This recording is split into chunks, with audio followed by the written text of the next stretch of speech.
Olá, que bom ter você mais uma vez aqui comigo para darmos sequência ao nosso estudo de O Livro dos Espíritos.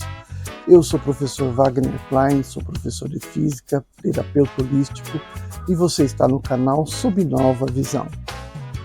Quando você acordar, comece bem o seu dia. Hoje, dando sequência ao capítulo 11, nós vamos para o item Os Animais e o Homem. Kardec pergunta, 592.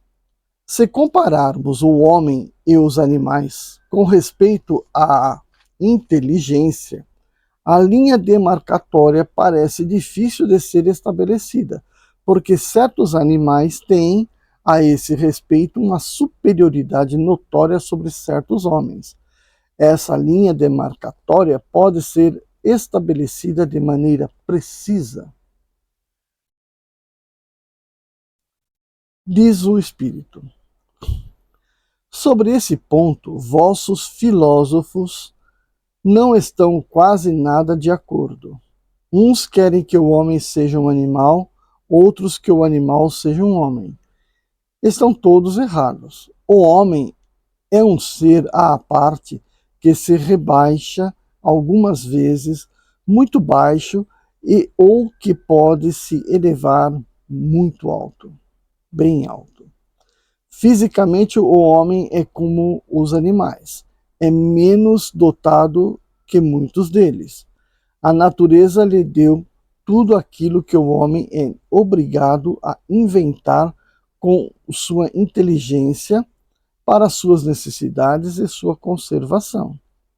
É verdade que o seu corpo se destrói como os dos animais, mas seu espírito tem um destino que só ele pode compreender, porque só ele é completamente livre. Pobres homens que vos rebaixais abaixo da brutalidade. Não sabeis vos distinguir. Reconhecei o homem pelo pensamento de Deus. Está claro aqui que a diferença que o Espírito está colocando entre o homem e o animal está na sua razão moral, né? O que é a sua razão moral? A sua compreensão e a sua manifestação das leis divinas, né? 593. Pode-se dizer que os animais não agem senão por instinto? Resposta. Isso é ainda um sistema. É verdade que domina o instinto na maioria dos animais, mas não vês que agem com uma vontade determinada? É da inteligência, embora seja limitada. E o Kardec faz uma conclusão. Além do instinto, não se pode denegar a certos animais atos combinados que denotam uma vontade de agir com um sentido determinado e segundo as circunstâncias. Há, portanto, neles uma espécie de inteligência, cujo exercício é mais exclusivamente concentrado sobre os meios de satisfazerem as suas necessidades físicas e proverem a sua conservação. Entre eles, nenhuma criação, nenhuma melhora. Qualquer que seja a arte que admiremos em seus trabalhos, aqueles que faziam outrora e fazem hoje nem melhor nem pior, segundo formas e proporções constantes e invariáveis. O filhote isolado dos demais da sua espécie, por causa disso, não deixa de construir seu ninho como o mesmo modelo, sem ter recebido ensinamento. Se alguns são suscetíveis de uma certa educação, seu desenvolvimento intelectual, sempre fechado em limites estreitos, é devido à ação do homem sobre uma natureza flexível, porque não tem nenhum progresso que lhe seja próprio. Esse progresso é efêmero e puramente individual, porque o animal, entregue a si mesmo, não tarda a retornar para os limites estreitos traçados pela natureza.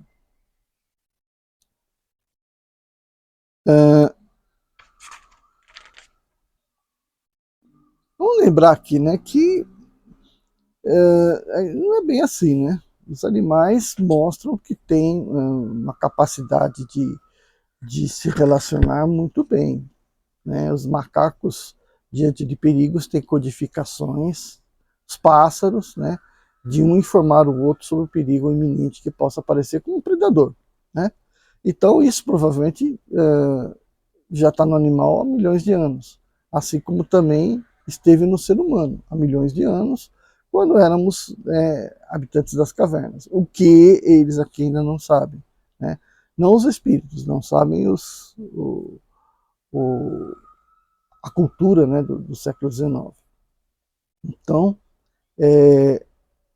ainda não se tinha esse conceito da evolução direitinho do homem. Os animais têm uma linguagem? 594. Resposta: se entendeis uma linguagem formada de palavras e de sílabas, não. Um meio de se comunicarem entre si, sim, que é o que eu acabei de falar, né? Eles se dizem muito mais coisas do que acreditais, mas sua linguagem é limitada, como suas ideias às suas necessidades. Então, o Kardec continua na pergunta. Há animais que não têm voz? Ao que parece, esses não têm linguagem? Resposta: eles se compreendem por outros meios. Vós, outros homens, não tendes senão a palavra para se comunicarem. E os mudos, o que dizes deles? Os animais, estando dotados de vida de relação, têm meios de informação e de exprimirem essas sensações que experimentam. Crês que os peixes não se entendem entre si? O homem não tem, portanto, o privilégio exclusivo da linguagem, embora a dos animais seja instintiva e limitada pelo círculo de suas necessidades e de suas ideias, enquanto que a do homem é perfectível e se presta a todas as concepções de sua inteligência. Vamos ver o que o Kardec fala aqui primeiro. Os peixes com um efeito que migram em massa, como as andorinhas que obedecem ao guia que as conduz, devem ter meios de se informarem e de se entenderem e de combinarem. Talvez por uma vista mais penetrante que lhes permita distinguirem os sinais que fazem. Pode ser também que a água seja um veículo que lhe transmita certas vibrações. Qualquer que seja, é incontestável que eles têm um meio de se entenderem, como todos os animais privados da voz, e que fazem trabalhos em comum. Deve-se espantar, depois disso, que os espíritos possam se comunicar entre si sem socorro da palavra articulada. Muito interessante essa conclusão final, né? Mas vamos lembrar rapidinho aqui que animais como os cetáceos, né, as baleias, produzem sons tão variados, que recente pesquisa se acredita que as baleias conseguem ter uma gama de sons diferentes ainda maior do que o do homem. Então, imagina como isso deve ser. Só que qual a mensagem que elas estão transmitindo uma para a outra, né? Então são mais limitadas à sua existência, né? A sua vivência de animal, né? Obviamente que não vão estar perguntando a vida de uma para outra, né? Como seres humanos, não estão trocando imagem ou coisa parecida, mas nas várias comunicações entre elas, né? Elas, inclusive cantos, né?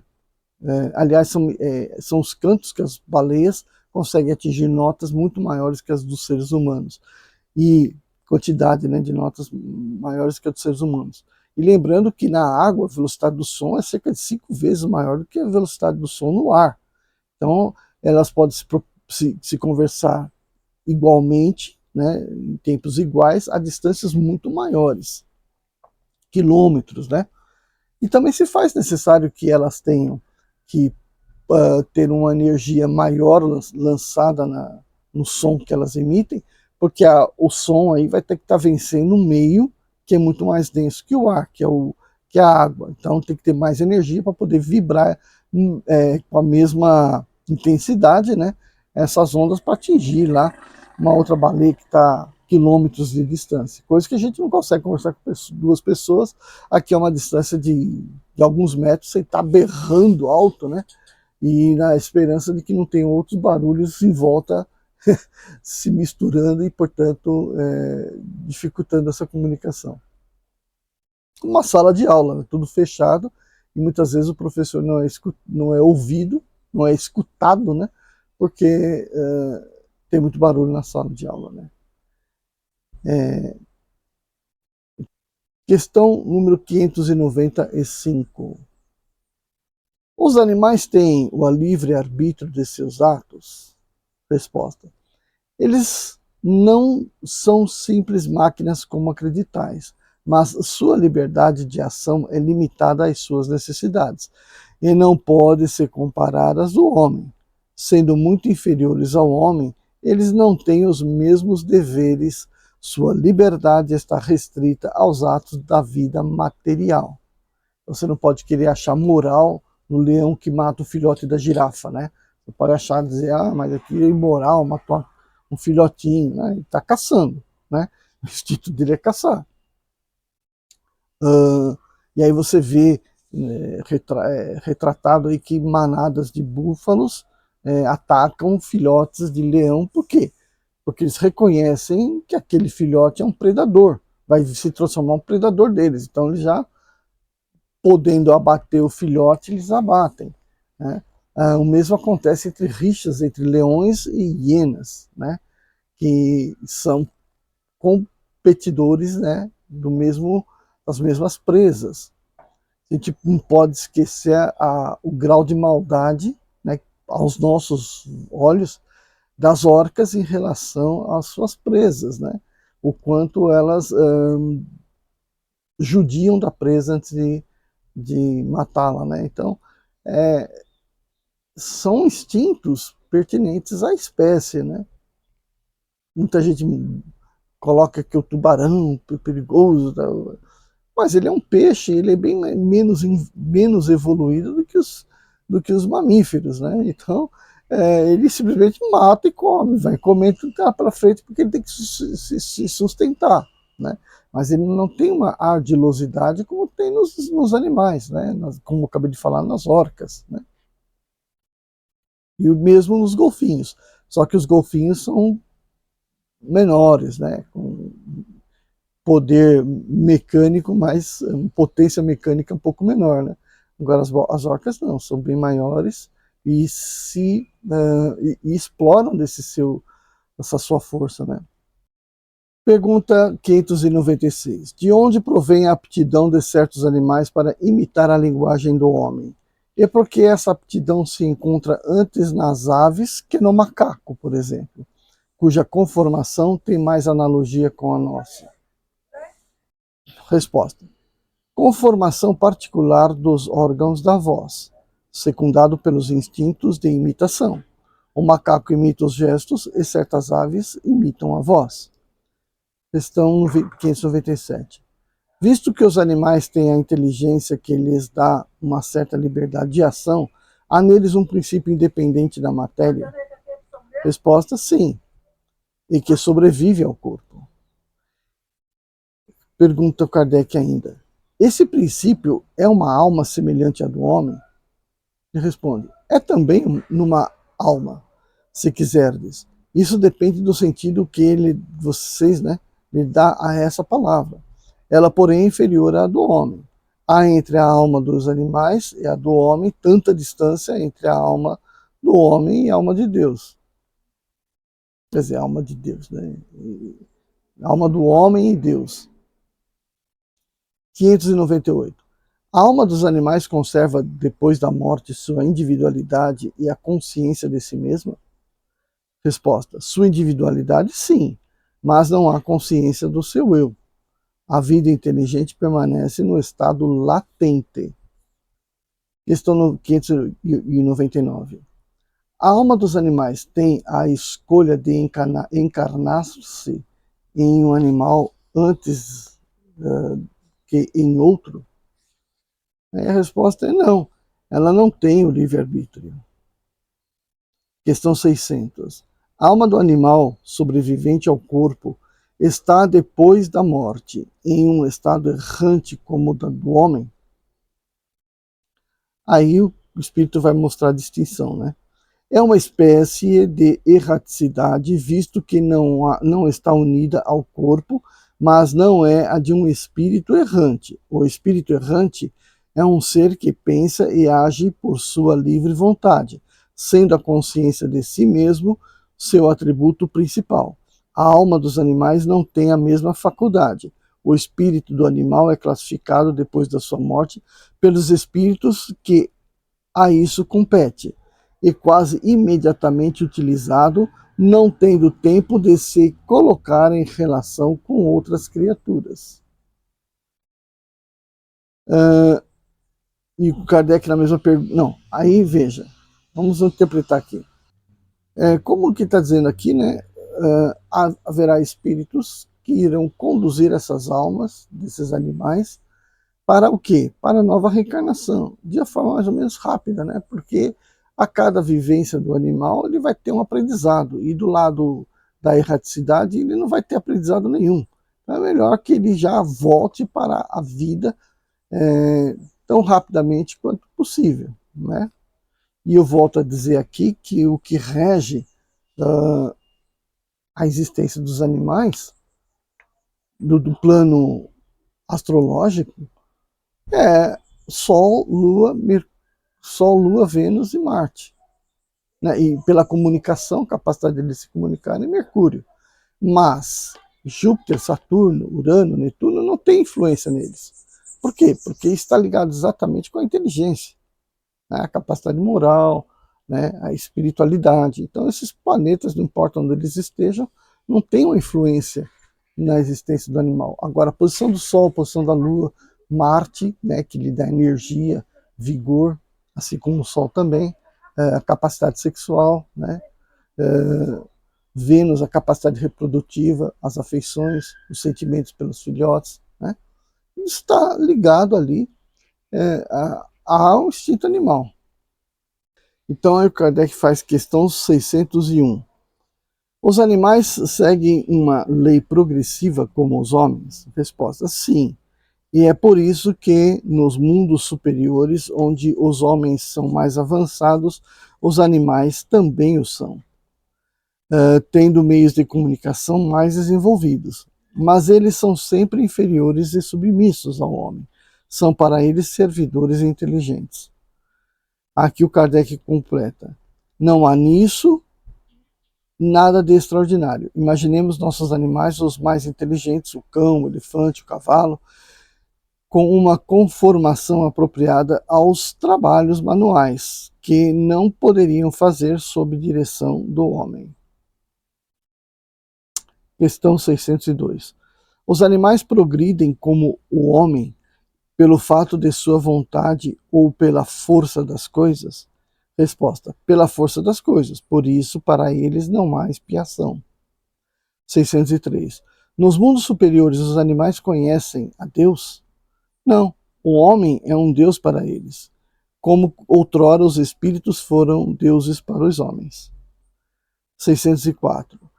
Os animais, mesmo aperfeiçoados nos mundos superiores, sendo sempre inferiores ao homem, resulta que Deus criou seres intelectuais perpetuamente destinados à inferioridade, o que parece em desacordo com a unidade de vistas e de progresso que se distingue em todas as suas obras?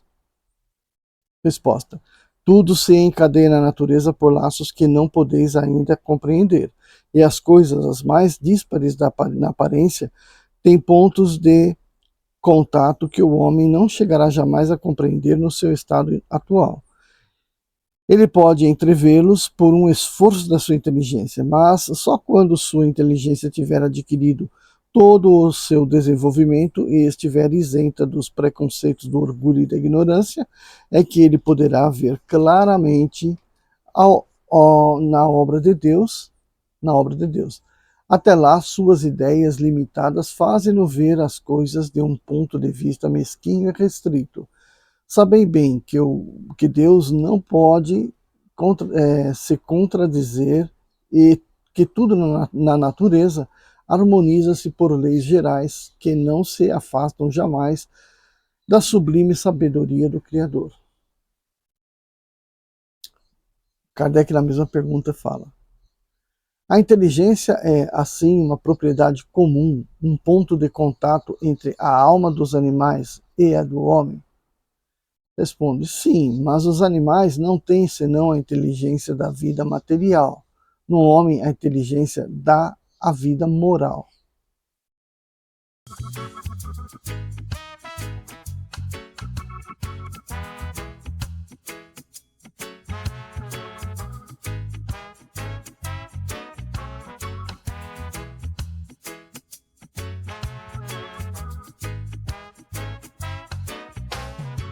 Quando você acordar, comece bem o seu dia, deve a tristeza tirar.